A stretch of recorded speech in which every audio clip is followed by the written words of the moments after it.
안녕하세요. 아이언입니다. 오늘은 12월 16일 화요일 상장하는 아크릴의 최종 유통 물량과 필수 정보를 알아보도록 하겠습니다. 분위기가 조금 변했지만 이라고 제목을 정했는데요. 왜 이렇게 이야기하는지 빠르게 알아보도록 하겠습니다. 먼저 일정입니다. 아크릴은 12월 16일 화요일 단독 상장으로 진행이 됩니다. 일반 공모주 단독 상장으로 진행되는 점은 최고의 장점이지만 지난 테라비 홀딩스 상장 이후 하루도 빠짐없이 상장이 이어지고 있습니다. 이런 점은 조금 단점이 될 것 같습니다. 이어서 우리사주조합 실권을 확인해 보도록 하겠습니다. 이번 공모에선 우리사주조합에 배정된 주식이 없어 실권이 발생할 수 없습니다. 청약에 참여한 기관 투자자들은 모두 청약을 하였고 최종 배정까지 완료되었습니다. 기관 투자자들의 실권도 없었습니다. 이번 청약의 균등 배정 주식수는 0.8주로 모두 주식을 배정받을 수 없었습니다. 하지만 자료에는 모두 배정받은 것으로 나와 있으니 주의하시기 바랍니다. 이어서 최종 유통 물량을 알아보도록 하겠습니다. 아크릴은 공모가 19,500원 기준 상장 시가총액이 1,556억인 회사입니다. 시가총액이 작은 편입니다. 수요예측 당시 의무보유 하격 신청은 수량 기준 52.75%로 상당히 높은 편이었습니다. 추가 배정 비율도 높은 173%가 됨에 따라 최종 의무보유 하격 배정 비율은 매우 높은 91.2%가 되었습니다. 최종 의무보유 하격 배정을 기간별로 살펴보면 단기인 15일 1개월이 많긴 하지만 장기인 6개월 3개월도 많습니다. 6개월 3개월 비중은 38.03%입니다.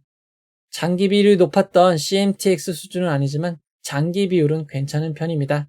그래도 단기 투자자에 더 많이 배정된 건 조금 아쉽습니다.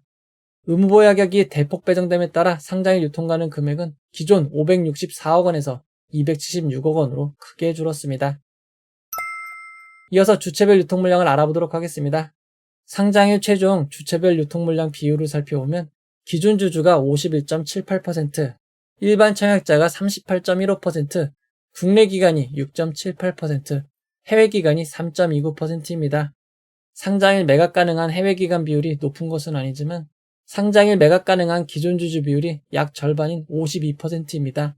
다만 규모가 크지 않기에 금액으로는 143억 원 수준입니다.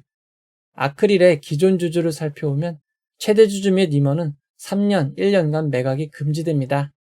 아크릴의 3대 주주인 LG전자는 상장 후 1년간 매각이 금지되고 2대 주주인 티그리스 투자조합의 지분이 일부 매각이 가능합니다.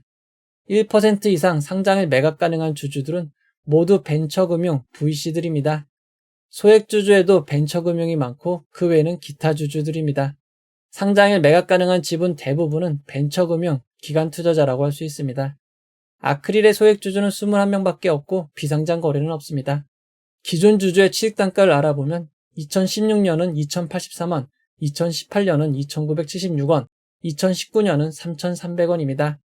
작년에 투자한 투자자만 조금 높은 16,000원이지만 결국 아크릴의 기존 주주는 모두 공모가보다 단가가 낮은 상황입니다.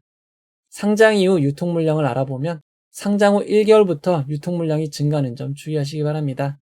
아크릴의 상장 유통 물량을 이전 상장 종목과 비교해보면 아이언 디바이스 S캠보다 조금 더 크고 한국 PIM 원일 TNI보다는 조금 작은 수준입니다.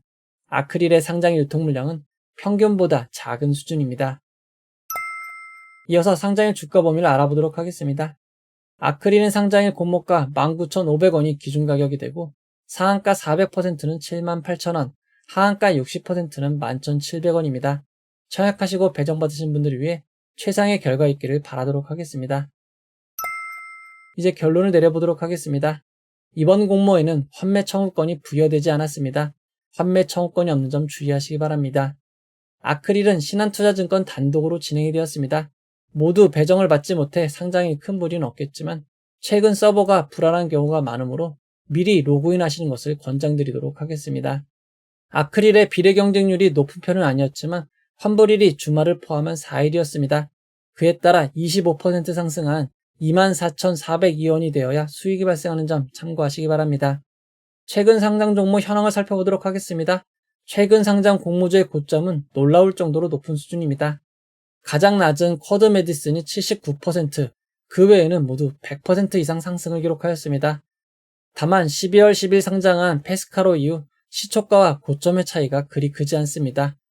아직 장이 마감되지 않았지만 TMC도 시초의 142%, 고점은 146%로 시초와 고점이 큰 차이가 없었습니다. 만약 오늘 고점이 경신되지 않으면 시초 분위기는 예전보다 한층 가라앉을 수 있습니다. 여기에 변수가 하나 더 있습니다. 아크릴은 단독 상장이긴 하지만 금요일 상장한 교보 19 스펙이 상한가로 잠겨있는 상황입니다. 만약 내일 거래량이 몰린다면 교보 19 스펙과 동시상장처럼 진행될 수 있는 점 주의하시기 바랍니다.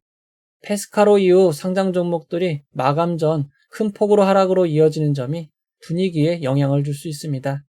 아크릴은 AI 컴퓨팅과 관련된 회사입니다. 대표 상품은 통합 AI 플랫폼인 조나단입니다. 조나단은 GPU 관리, 데이터와 모델 학습, 관리를 하는 솔루션입니다. 수요 예측 결과를 살펴보면 참여한 기관 투자 숫자가 매우 많고 경쟁률도 높았습니다. 의무보약액도 높았기에 매우 좋은 수요 예측 결과였습니다. 현재 상황을 정리해보면 아크릴은 AI 관련주로 AI 테마로 분류될 수 있습니다. 상장의 유통 물량은 작은 편이고 다만 기존 주주 비율이 높습니다. 조금 주춤해진 상장일 분위기가 아쉽지만 이 정도면 상황은 좋다고 할 수 있습니다. 최근 상장 종목들의 고점을 살펴보면 아직까지도 상장의 고점은 높게 유지되고 있습니다. 아크릴과 비슷한 상장일 유통 물량 종목의 상장의 고점을 알아보면 아이온 디바이스는 162%, SKM은 15%, 한국 PIM은 85%, 원일 TNI가 가장 높은 210%입니다. 상장의 고점이 15%에서 210% 사이로 매우 큰 차이가 있는 편입니다.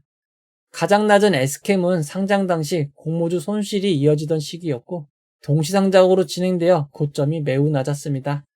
한국 PIM도 이전 상장 종목들의 결과가 좋지 못해 상승폭에 제한이 있었습니다.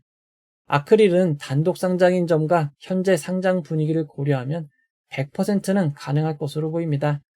앞에서 살펴본 상황을 고려할 때 39,000원 이상은 가능하지만 최근 시초가가 고점 부근인 상황이 이어지며 시초 분위기가 안 좋을 수 있습니다. 이에 따라 영향받을 수 있는 점 주의하시기 바랍니다. 대체거래소 거래로 인해 동시효과 보여주는 시간이 8시 40분에서 8시 50분으로 10분 변경되었으니 착오 없으시기 바랍니다. 상장일은 전일 미국 지수, 테마주 형성 등에 따라 예측하기 어려운 일들이 발생합니다. 상장일 진행되는 라이브를 통해 여러분들과 함께 상황을 살펴보도록 하겠습니다. 이 영상은 후원해온 여러분들의 후원과 구독자 여러분들의 슈퍼땡스, 댓글을 통한 따뜻한 격려를 통해 제작되었습니다. 항상 고맙습니다. 이 영상은 투자 권유가 아니며 투자는 오롯이 투자자의 판단으로 이루어져야 합니다. 긴 영상 봐주셔서 고맙습니다.